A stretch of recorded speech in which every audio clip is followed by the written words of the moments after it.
Well, that's interesting you say that because we have a saying a bit like that in my program, and it's you get to the bottom and you look at the light at the top and you see a ladder and there's 12 steps up, and they're the 12 steps we take. And I think it's a testament to that program that really anyone can come out of it with a life better than they went in. This is the Everyday Warriors podcast, where courageous guests share the truth of what they've survived, what they've learnt, and how they have rebuilt their lives. I'm your host, Trudy Marie. Listen to these stories of resilience, purpose, and hope, so you can remember you're not alone. Please note that the following podcast may contain discussions or topics that could be triggering or distressing for some listeners. I aim to provide informative and supportive content, but understand that certain things may evoke strong emotions or memories. If you find yourself feeling overwhelmed or in need of support while listening, I encourage you to pause the podcast and take a break. Remember that it is okay to prioritise your well-being and seek assistance from trained professionals. There is no shame in this. In fact, it is the first brave step to healing. If you require immediate support, please consider reaching out to Lifeline on 13 11 14 or a crisis intervention service in your area. Thank you for listening, and please take care of yourself as you engage with the content of this podcast.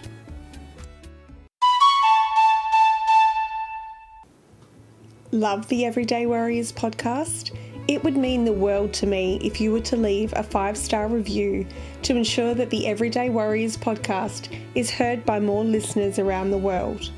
You can also support the show for as little as $5 with a one-time donation or by becoming a monthly subscriber. Your contribution helps me to continue bringing you inspiring stories of everyday warriors who overcome challenges to find strength, resilience, and new possibilities in life. Head to the link to buy me a coffee and fuel the next episode. Every bit counts. Welcome to another episode of the Everyday Warriors podcast. And in 2026, I wrote down that I wanted to have a guest from somewhere in the European UK region. And today I get my wish because I would like to welcome to the show Helen, all the way from Kent in the UK. Hi, Trudy. Thank you for asking me. No problems at all. I'm so happy to have you here today and to share your story. Wonderful. I can't wait. So I want to take you back to 2013 because I think that's a really significant year for you. Oh, massively. Yeah. 2013 started off, I think the first 3 and a bit months of 2013, I didn't draw a sober breath and 24 hours a day. And I had 3 little children. So it was a lot of carnage, and my behavior was off the scale awful. I was married to a very supportive man, and he was despairing of me. Everybody was despairing of me. And the truth is, I didn't even want to drink. I didn't want to, but I couldn't stop. I just couldn't stop. It was all I thought about, getting it, hiding it, drinking it, getting over it. So drugs came in as well. But it was just absolute carnage. And my mental thinking at that point was that the answer to my problems was to find a different man, but not to address the issues I had with my husband, but just to go and find one. Alcoholic thinking is completely off the scale weird. And so I would go out at night and just scout round the bars trying to find a husband, looking a mess, sounding a mess. I was also was stick thin at that point. So I probably looked horrific. But one day I wandered into a bar. It was lunchtime and I had to pick up the children later. But I wandered into a bar. There was horse racing on the TV. And in England, you can buy, if you buy 2 glasses of wine, in some bars, they give you the rest of the bottle for free. So I did that, wandered around the bar with my bottle and 2 glasses, trying to find a man that would drink it with me. Right. And I tried a couple and they said no. I mean, it's so shameful. But eventually I found one that said yes. And this guy and we just clicked immediately. He was nothing like me. His social background was nothing like me. His history was nothing like me, but there was something about him that I fell for immediately.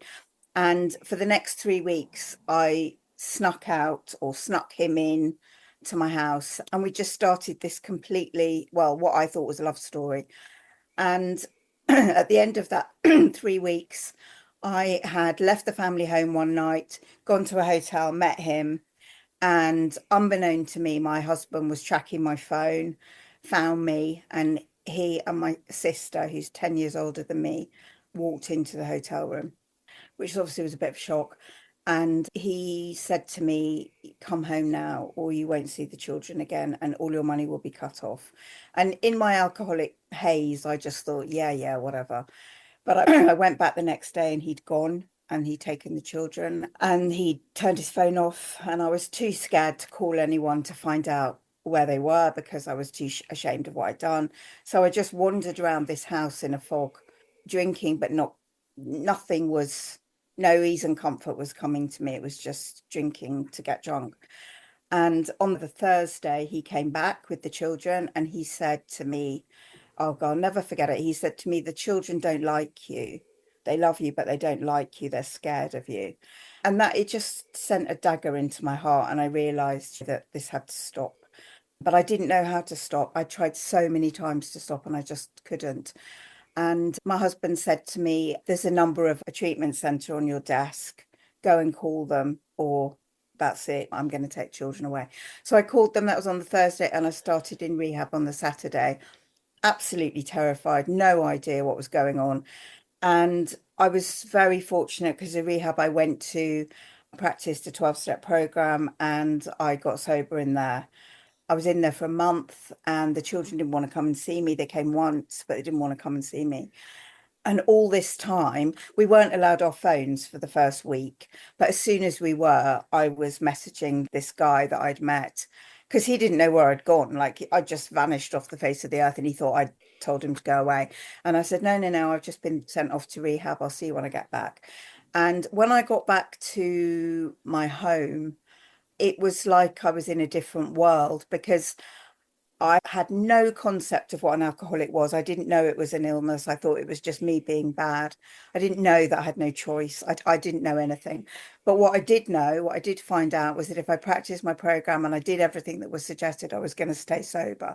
And that was all I cared about at that time because I felt better for the first time in my life. So I cracked on. I went to meetings. I got a sponsor. I did all the things that were suggested and I stayed sober. But I was telling my husband I was going to meetings and meeting this guy, texting him all day. And I was married with children. And eventually I had to confess to my sponsor what I was doing. And she was like, okay, what do you want to do about your marriage? And I was so unhappy in the marriage. I had been for such a long time, but I didn't have the courage to leave. So I told my husband that I wanted a divorce. I was about, I don't know, 8 months sober by then. And he was devastated, like literally. I thought he'd be delighted. He was devastated. And from that moment, so that was October 2013, up to this current day, he hasn't spoken to me, not one word. Yeah, we were living in the same house together for a year after that. And he would text me. He won't speak to me.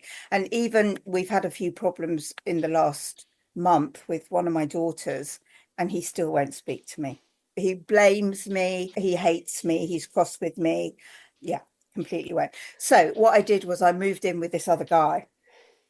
I mean, when I look back now, the mistakes I made were getting involved with this guy too quickly, getting into a relationship with him before I knew what sobriety really was, and leaving my marriage for another man.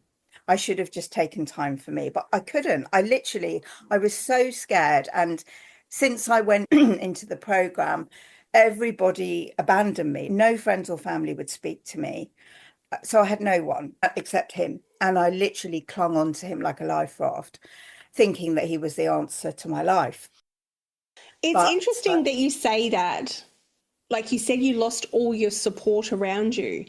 yeah, And my work as a police officer, I've seen people at their lowest. I've seen people with addictions and issues. And I understand that families do hit that point where they're like, enough is enough. Even your husband at the time said, shape up or you're going to lose the children and you're going to have your money cut off. I mean, that's a Yeah. pretty harsh reality to deal with. Mhm. But when you then take those actions to make changes in your life for the positive, that's where you need the support. That's where you need the people who are nearest and dearest to you to lean on during those times where it can be a struggle. And so to hear you say that everyone just walked away and said, nah, you're on your own, that must have been really, really hard. Well, I guess looking back it was, but at the time, I felt so much shame and self-loathing for how I'd behaved because I was looking back at it sober now. And when I realized and I heard all the stories in meetings of how families had been destroyed by this illness, I understood my behavior was awful. I wouldn't have wanted to be around me. And I understood that people were like, well, we've had enough actually of her. And look at her now. Most of my friends were mothers, and they were like, how could you do that to your children? Because I don't think anyone knows addiction is an illness. People just think, oh, you're just behaving like a teenager when you're in your late 20s, or you're a grown up, behave yourself. And believe me, I wanted to, I just couldn't stop. So I understood. I totally understood. And I almost isolated myself from everyone. I didn't make any effort. As part of the program, I made amends to everybody that I had hurt, but I didn't really do it with any expectation of them coming back into my life. Even my sister was the one who had supported me and tried to help me, but she just got to the point where she couldn't cope with the social embarrassment because we were quite a upper middle class family and everything was about how does it look to the neighbors and all that stuff. And she couldn't cope with the shame that I brought on the family. And my aunt as well wrote me a letter and said pretty much the same thing. So I thought, okay, fair enough, that's it. I've got a new family now in the program and I'm just going to have to crack on with what I've got. But I lent so heavily on my second husband. And actually that was all I needed. That was all I felt all I needed at the time. And because I was so new into recovery, everything was new and overwhelming. It's like, for me, I feel like it's being reborn. I had to learn the world in recovery. Like I hadn't been drinking all my life, but I'd been mentally ill with the disease of addiction all my life. So, and I didn't know how to live. So everything was brand new. So it wasn't so much a shock that everyone left me. It was the shock for me was learning how to live sober. That was the shock for me. Got it. So just going back to the fact that you had, like you said, you lost a lot of friends because they were mothers and even your sister stepped away because of the shame of the family. And you said obviously now your ex-husband doesn't speak to you. But tell me more about your children because obviously you had three little children and 13 years on, they're now adults. What has that Yes. journey been like as a mother? Incredibly difficult. I think being a mother in active alcoholism, you're never really present with the children. You're there physically, but emotionally and mentally. Looking back, I don't think I was. And the children now, they're 20, 22, and 24. They don't look back and go, oh, it was so awful. It was so dreadful. I went through the motions. We were very financially well off, and they had a nanny and they had lots of days out. They went to beautiful schools and they went on lovely holidays, and that's what they remember. And I covered it up as much as I could. But I think the most shameful thing for me is my middle child, my eldest daughter, has Prader-Willi syndrome. So she's quite severely disabled, and I'm her primary carer. And to have let her down in that way, I still did everything I needed to do. I took her to all the therapies, all the hospital appointments. I fought for her to get into every school. I did all the stuff that looked like I was being a good mother, but I try not to feel guilty, but I still feel a lot of motivation to be a better mother because of the damage potentially I did to the three of them, because I think they had to develop coping strategies they shouldn't have had to deal with at such a young age, particularly my son, who was looking after the little ones.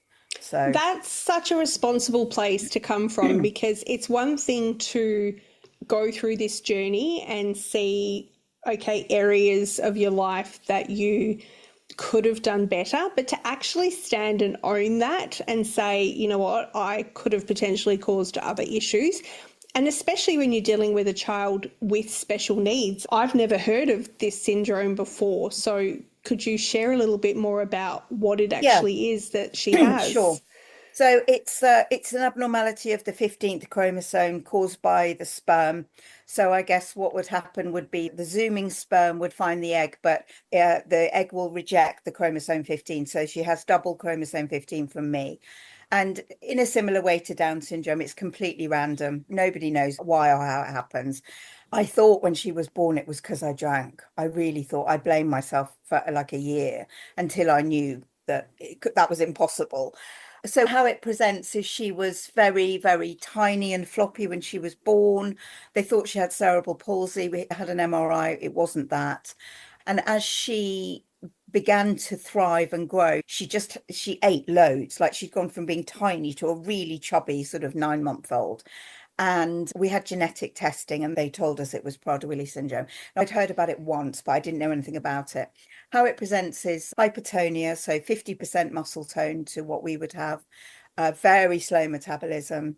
The low muscle tone leads to heart problems, which leads to diabetes, scoliosis, because the muscles in the back aren't strong enough, and learning difficulties, behavioural issues, autism. And the most common or well-known feature of the syndrome is an insatiable appetite. So there's no link between the brain and the stomach to say I'm full. So they're constantly hungry and they will constantly try and eat. So you have to restrict the diet a lot, but bear in mind they want to eat all the time. Keep them away from anything that they might eat inappropriately because they have very thick saliva so they can choke. So there's lots of stuff going on with her. But I think when I came into recovery, she was 2013, she was 8. So I'd had 8 years of dealing with it. It wasn't like I was brand new to it. And I think I'd managed it pretty well to that point. So yeah, but it's a condition that is very rare, but she's delightful 22-year-old, mad as a box of frogs, but all of us are, and she's thrived. And when historically sufferers of Prader-Willi syndrome only lasted till 30, and now they have a normal lifespan. There's so much more known about it now and more treatment that's effective. So yeah, she's all good. So I need to ask you then, inside of having to, that's hard for any parent to deal with. I have a sister who has a child with special needs. In saying that, a lot of similar conditions or presentations of how your own daughter's illness presents. Yeah. But I can see how they deal with it. And yet you have this other mental condition of your own, of addiction. How was it raising her alongside dealing with your own sobriety? Well, the recovery program I follow is all about doing the next right thing, keeping it in the day and thinking of others before yourself. So actually it was a perfect way to demonstrate my recovery was to put my children first. And in the amends process to them, I just said, and they were little, they didn't know what was going on, but I just said, I will do what I say I'm going to do. I will show up when I say I'm going to show up. I will always love you and I will stay sober. And those were the things I promised them. And so I had to every day remind myself of that, fulfill those promises.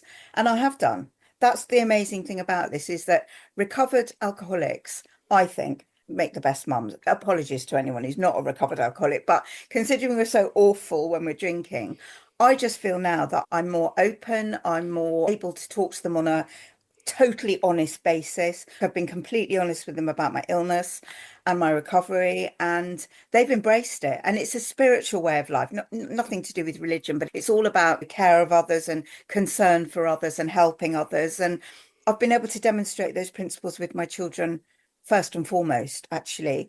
And I have the most incredible relationship with all of them now. And I think far better than I would have had I not been an alcoholic in the first place, because I didn't know I was capable of being such a present mother. I'm so proud of myself for that. So yeah, it's been really good with my children. And kudos to you for acknowledging yourself, because it's often the hardest thing that we ever get to do is to take a step back and say, okay, I stuffed up over here, but I've taken all these steps. And through taking all these steps, I've come out on the other side as somebody different. And I'm really proud of that journey of getting to where you are today, of having the relationships that you have today, because that takes hard work. Oh, honestly, it was very hard. It's not a difficult program to practice, but for someone whose natural mental instinct is to be selfish, dishonest, self-seeking, afraid, it was like a total change of thinking. But actually, what now I've been practicing it for a long time, it's just second nature. I don't even think about it. And I think the thing that saved me with the children is humor, is laughing. Like we laugh so much now. And I'm really open with them about how what a terrible mother I was, and I'm constantly mentioning it, and they're always saying, "Oh, for goodness sake, stop it! It's fine." They're not remotely bothered about it, but they've all had mental health issues, and I'm not saying that is my fault, but I take my part in that. That I don't think I helped. Let's put it that way. But now my eldest, who's my son, he's a management consultant. He's got the most divine Australian girlfriend. They have such a beautiful relationship. They're my go-to example for a really lovely relationship. And they're on holiday this week, and I drove them and chatted to them and bought them food for the week. And I'm going to go and pick them up. And we chat, chat, chat all the way. And I help them as much as I can emotionally and financially. My youngest, who's most like me, she's at university. She's got lovely friends. She's able to deal with life. She comes to me if she's got issues. She tells me everything. I mean, it's like beyond my wildest dreams of parenting. And Hermione lives with me, and we've just got a bond like I never thought we'd have. I have no complaints with my children. They're amazing human beings who've been through a lot, but they've come out and really made a success of their lives so far. So I don't take credit for that, but it's a joy to be a part of their lives now. I think you do need to take some credit for it because I think as parents, we need to be the best examples we can be for our children. And sometimes that doesn't start out in the best possible way. And in your case, there was another condition going on, which you said you tried to shield your children from. It got to a point where you couldn't shield it. And like you said, they said that they loved you, but they didn't like you. They didn't want to come and see you in rehab. And to now, 13 years on, have an amazing relationship with all three of them. That's because of the person you have become inside of your own healing journey. Because if you were the wreck and you had stayed that way, then you may not have relationships with your children because, let's be real, your first husband literally threatened to take them away from you. And had you not turned around at that point in time, who knows how your life may have turned out and the children's lives as a result. Yeah, absolutely. And what did happen actually when I divorced my husband was he did take the children and he moved away. So we were supposed to have shared care, 50-50, and he moved them away. Now, I try not to have regrets, but one of the areas where I feel I could have done better is I could have gone and lived where they lived and had that shared care. But because my recovery and this man were in the same place, I chose to stay and not fight that. And that's always an area where I feel a bit about, but I stayed sober. And if I'd gone down there and been so close to my ex-husband and had the children, maybe I wouldn't have. Maybe that was my journey, was to stay. So I only saw them once every 2 weeks for 6 years. Not only every 2 weeks, I went down more than that, but that was my allotted time because I worked every other weekend. And that was hard, not only because I missed them, but because my way of coping was to convince myself I was a terrible mother. It was the only way that I could cope with not being around them at the time. And when it was completely obvious that that just wasn't the case, I had to address the fact that I had chosen a man over my children. And that was heartbreaking to me. But I did it, and I just have to live with that now. But We all make choices in life that don't necessarily go our way, and we have to live with the consequence of that outcome. But saying that, maybe that was the universe's way of allowing you to recover, even though you only had, like you say, that as a mother, you chose a man over them. But maybe you just needed to look after yourself with the support of that person, as opposed to putting yourself under more stress going through your sobriety journey with having to deal with being a parent full time, because that could have changed the outcome as well. Yeah, you're absolutely right. And that is the way I frame it now. It's just, it's very hard to think that I wasn't living with the children during their teenage years. But actually, it must have been the best thing because nothing changed. And as you say, the universe and whatever my assumptions and beliefs led to that outcome. And I don't regret, I had a great time with this guy and I had a little job, which I'd never had before. And I think I did need time to learn how to be me, sober me, not sober mummy, not sober wife, just sober me. And I'm grateful that I had that time. And we did some amazing stuff. We went on so many holidays. We would jet off here, there, and everywhere. It was a great life. And yeah, I don't know what it would have been like with the children, but the most important thing is that I stayed sober because whether I live with them or not, if I'd been drinking, I'd been the worst mum in the history of the world. So yeah, it's all good. It's good to see that you actually can look at the positive inside of all this journey. So, fast forward, you obviously, yeah, got married to this gentleman that you were found with back in 2013, Yeah. and you had this life with him. As you said, you jet set it around and you did stuff, but that all changed for you recently. Yeah, what I didn't realize when I got together with him was, ironically, he is also an addict and he would disappear periodically and say he'd had a mental health breakdown or something. And I very quickly realized that was a lie that he was using because that was his pattern. And so I got him into a fellowship as well. And he was working, he was doing really well. And then when we got married and then afterwards, and he was just delightful. I couldn't have wished for a better man. And then when lockdown happened over here, 2020, stopped working his program. And so the last 6 years, I've been living with, in effect, a dry drunk. And he fixed on gambling and women because he didn't want to drink or use. I don't know if he drank or used, like, it doesn't matter. But anyway, he was not in recovery, and we are not nice people when we're not in recovery. So he would periodically leave, say he had a job elsewhere, or say he couldn't deal with my daughter, or we've got rabbits, couldn't deal with the rabbits. And he'd go, and then he'd come back, and he'd go, and he'd come back. But it was always like, it was getting worse and worse and worse. We went on holiday to Thailand one year. I've got a little house out there. And one day I said something that he didn't like, and he just went.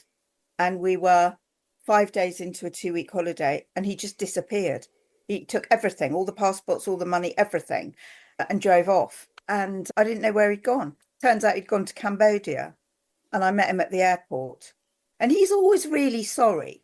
When he comes back, he's always really sorry. Yeah, I'm so sorry. It won't happen again, won't happen again. And it kept happening again. And insanity is repeating the same thing again and again and expecting a different result. I always had so much hope in him that he'd get back into recovery. And that was my mistake. I should have walked away then. But what can I say? I loved him. I still do. Anyway, last November, I took my daughter away on holiday, Hermione, and we came back and he'd gone. Like literally all his stuff was gone, pretty much. And he wasn't answering his phone. And I had no idea where he'd gone. So that was November. He didn't contact me until December. He rang me once, put the phone down on me, and said he'd gone to Thailand to retire. Now, bear in mind, he'd been supporting us. We had two cars, so he was helping out with that. He was my life completely. And suddenly he'd just gone. And I couldn't believe it. I was in shock for so long, probably until January, just in shock. Every day ringing him, 20 times a day, emailing him, texting him, contacting anyone I could think of that might know where he was. And then I found out the low point for me was, I thought, okay, maybe he's just having a bit of time to himself. He'd always wanted to retire to Thailand, but he's not of retirement age yet. So I thought, okay, maybe he's just gone out there for a bit of peace. Maybe he's getting some recovery. I don't know, whatever. And then I found out that he'd been seeing another woman. And not only had he been seeing her, probably for a long time, I don't know, but we'd always planned a really beautiful little trip to Vietnam. It was what we kept talking about all the time. Next time we're in Thailand, we're going to do it. Next time we go there, we're going to do it. And he'd taken her, like a Thai woman. who barely knows and probably hardly even communicates with. And literally, that was the thing that broke me. When I saw the pictures of them together and I realized that he'd paid for her to have this luxury holiday in Vietnam and he'd left me with a whole load of debts and county court judgments and whatever that I didn't know existed. And I'm rubbish with any of that stuff. I've always, to my detriment, relied on men. I don't know what to do. I just swan around going, oh, I don't understand.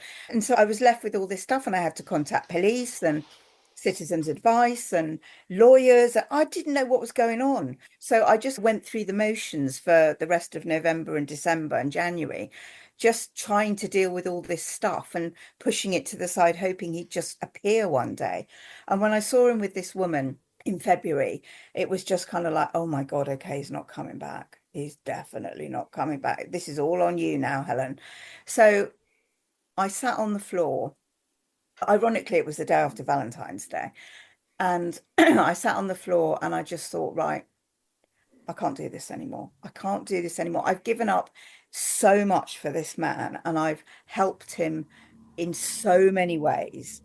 And this is how he pays me back. And I must be awful. To be treated like this, I literally allowed myself to go into this total pit of self-pity and self-loathing. I sat on the floor and I thought, I'm going to kill myself because I can't deal with the pain. The pain was overwhelming, like in my head, in my body, just everywhere. Cry, cry, cry, cry, cry. And my daughter was away. So I was on my own in the house. And I thought, I can't do this anymore. So that was the Saturday night. And then I just looked up to the universe and I was like, show me what to do. And in that moment, I felt better. Somehow I just felt better, just asking a higher power. And the next day, I wrote out some inventory. I went to see my sponsor. I spent all day on online meetings and went to a face-to-face meeting in the evening. And I shared with everybody what was going on. And I asked for help. And my pride and my ego always said to me, well, everyone's always telling you should have left him. Everybody's been telling me that for years. So I was too ashamed to say, look, he's worse now. In case everybody went, we did say you should have left him before, but nobody did. They just all wrapped their arms around me and gave me helpful suggestions on how to get better. And with the help of the fellowship, which is my new family and my children, I feel all right today. I think what really, really helped to focus me in terms of just having something to do every day was the online business that I started last October, because I'm in this community of really supportive women who are really open and honest. Like we're just going to tell you how our life is and there's no holds barred. And they just carried me. I mean, I've never met any of them. They're all online, but just getting new clients and being able to help other women through that. And I took on some coaching to improve my skill set. And she's an Australian as well. This woman, she's like a little powerhouse and she really helped me. And I don't know, when you ask for help, suddenly the universe brings all these people and I feel so supported. And the situation is exactly the same. I still don't know where my husband is or what he's doing, but it doesn't feel so bad today. I have my moments, but I hope I'm over the worst now. And it's not been a long time. And I'm quite astounded how quickly it's turned around because I thought I was going to be stuck in that misery for months, years. Never once did I want to pick up a drink, but I wanted to die. That was going to be my next question is how did you cope with the sobriety during this whole period? I know you said at one point that, yes, you thought your life was pretty much over, but how did the sobriety go? It's such a good question, but my experience of recovery is that if you put recovery first and you work the program to the best of your ability, there's nothing that can come in your way that's going to jeopardize that. And that has been, I'm a bit of an all or nothing character, and I've thrown myself into recovery and I won't let anything get in the way. But I think what I'd done in the December, January was isolated a little bit, not reached out to my fellows, not gone to as many face-to-face meetings, just so ashamed of the fact that I had got myself into this situation, that my pride got in the way of that. And it was only when I reached out for help that things turned around. But I think I was still doing enough in my program to totally remove the obsession to drink. It's never come back to me in 13 years. So it just didn't cross my mind. I know now, whatever situation I'm in, picking up a drink is going to lead to a chaos and carnage, and it's going to make the current problems worse. And so then I'm going to come round and I'm going to think, oh God, I've still got all those problems and I've just thrown away 13 years sobriety. So let's have another drink. And I know that that is the pattern that alcoholics go through. So I'm just super vigilant about my recovery. But my illness still played with my mind. It wants me alone and dead. And it found another way to get me alone and dead. But it didn't win. I managed to conquer it. But again, that was just letting go of ego and saying, look, I know you guys have got less sobriety time than me, but I need you. And I'm not ashamed to say that I'm really struggling, because that's the other thing. Everybody pretty much in the meetings that I go to, the majority have got much less time than me, and yet they were the ones that helped me. So it was a leveling of my pride. It takes such courage and self-awareness to visualize that by picking up a drink, it's not only going to cause more problems than what you already have, but it could lead to something really quite catastrophic. But it also takes courage to actually say, I can't do this on my own, and to put the pride and the ego aside and say, somebody please help me. Because I know even when I hit my rock bottom with WA Police and I had to put up my hand and say, help, I can't do this anymore. I can't continue going on this way. So I think inside of what you've been through, actually putting your hand up to say, guys, it's time, somebody else, I can lean on them for a change instead of doing this on my own. I think that takes immense courage. Well, the ironic thing is that I help a lot of women. We have a sponsorship facility within recovery, and I sponsor loads of women, and had one of them come to me, or I spotted that they were going through what I was going through, I'd have been right there. But what I didn't do was I didn't tell anyone. I literally just kept it, I isolated. And that was my pride. And I didn't realize, I think the lesson I've learned from this is that my pride is much stronger than I thought it was. I didn't think it was. I thought I was much more humble than that. And I'm happy to share about most things going on, like with my children or anything. But when it comes to that relationship, I think because so many people have said to me, get out, he's not good for you, get out. And I had stubbornly held on to the belief that it was going to be okay. That was where my pride kicked in, was that I knew that if I'd followed advice and suggestions, I'd have been out of this 9 years ago. And I hadn't. I'd stubbornly held on. And because addiction is a progressive illness, he's been without a program for 6 years and his illness has got worse. And I'm blindly going, no, it's all fine. I love him. He's lovely. But that was where the pride was. It was just the knowing how many people had said to me, he's dangerous, he's a narcissist, he's this, he's that. I don't really like the labels, but he's definitely an unrecovered addict. And having the total inability to see that and the damage it was causing me, and letting myself get sucked into all that and dealing with it, was only going to lower my self-esteem. Courage, yes, maybe. I look at it more as a bit of an awakening. Okay, this guy can't do any more to you. The only thing he can do more to you now is kill you. And he's been violent in the past, and I've stayed with him. What a fool. But the ridiculous truth is, I genuinely still love the man. That's the nutty bit of the whole thing. And if he turned up today and said, I've got 6 weeks recovery behind me, should we give it another go? I'd say yes. That's the insanity of my mind. So maybe the universe decided I need to be physically separated from him in order to have that awakening, to see that I can cope on my own. Life is fun. Life is okay. And I've got all the support around me that I need. That's the only way. I have to find a positive spin on it. I have to. That's a really interesting perception to come from, because even going back to your initial journey, like you said, when you're husband intervened with your sister that night and you were with this man and you were given like a second chance to go into recovery and start this life of sobriety. And you said yourself that you could see patterns of behaviour and he'd given up his addiction, but your whole life post your family leaving was with this man. Perhaps it is like the universe telling you that, Helen, you can do this on your own.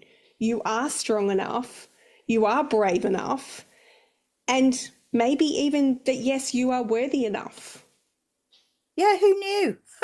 I think that's exactly what I think it is. And I've constantly had people around me saying, oh, you're so strong. How do you cope with your daughter? How do you cope with it? And to be honest, it didn't feel like an effort. So I just brushed it away. But dealing with this has sapped every ounce of strength I've got. In that week or two post the Valentine's Day, it literally every ounce of courage and strength I had just to get through the day. So I think it has given me, it's improved my self-image, my self-worth. I don't want to get arrogant, but I know that I can cope. I'm doing all right. I'm fine financially, thanks to my business. And that's another weird thing. That started just as he left. That I don't believe in a coincidence, but funny that that happened at that time, just before, to give me that, because I wouldn't have been able to start a business after he'd gone. I'd started it a month before, and that's carried me through. So nothing happens in this world by accident, in my opinion.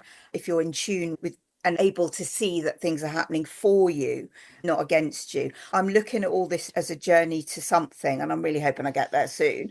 But I knew it wasn't another man, and I knew it wasn't killing myself, and I knew it wasn't, because everything in me wanted to run over to Thailand to be with him, everything in me. And at one point I had to go to stay with a friend in Geneva because I was so desperate to go and see him. And this guy said, don't. I said, right, I'm coming to stay with you. So I literally left the country and went to stay with him and his husband. And they just wrapped their arms around me and looked after me. So I think what it's taught me is I'm not alone. It's not shameful to admit you were wrong and ask for help. And there's always more in you. There's more in you than you ever know. And even if you believe, I mean, British people, I think, we cope and we get on with it, the stiff upper lip thing. I'm just a recovered alcoholic and I need help. And I'm now, it feels very freeing to be able to say that and know that if something happens again, I've got a whole fellowship around me that will love me back to health. And that feels really heartwarming to me. So I'm always going to look for the positives in this, and I'm finding them day by day. I love that for you. And I want to thank you so much for vulnerably sharing your story today. I think you have gone to the depths and you've come back. And it's like I often say that sometimes the trauma and what we go through, it's like being stuck at the bottom of the well and you can see the light somewhere at the top and you've just got to keep climbing that ladder. And I think the fact that you continually climb the ladder instead of falling back down is an absolute incredible testament to who you are, really. Well, that's interesting you say that, because we have a saying a bit like that in my program, and it's you get to the bottom and you look at the light at the top and you see a ladder and there's 12 steps up, and they're the 12 steps we take. And I think it's a testament to that program that really anyone can come out of it with a life better than they went in. And I don't take the credit. I just take the only credit I'll take is asking for help, because everyone else did the rest for me and carried me. And I'll be able to help other women now, knowing what I've got through and telling them that they can get through it too. So, yeah. Beautiful. And I always finish the podcast by asking, what is the one thing you are most grateful for today? Oh, my sobriety, without a shadow of a doubt. A shadow of a doubt. Thank you for tuning in to the Everyday Warriors podcast. If you have an idea for a future episode or a story you'd like to share yourself, then please reach out and message me, as I am always up for real, raw and authentic conversations with other everyday warriors. Also, be sure to subscribe so that you can download all the latest episodes as they are published, and spread the word to your family and friends and colleagues so they can listen in too. If you're sharing on social media, please be sure to tag me so that I can personally acknowledge you. I'm always open to comment about how these episodes have resonated with you, the listener. And remember, lead with love as you live this one wild and precious life.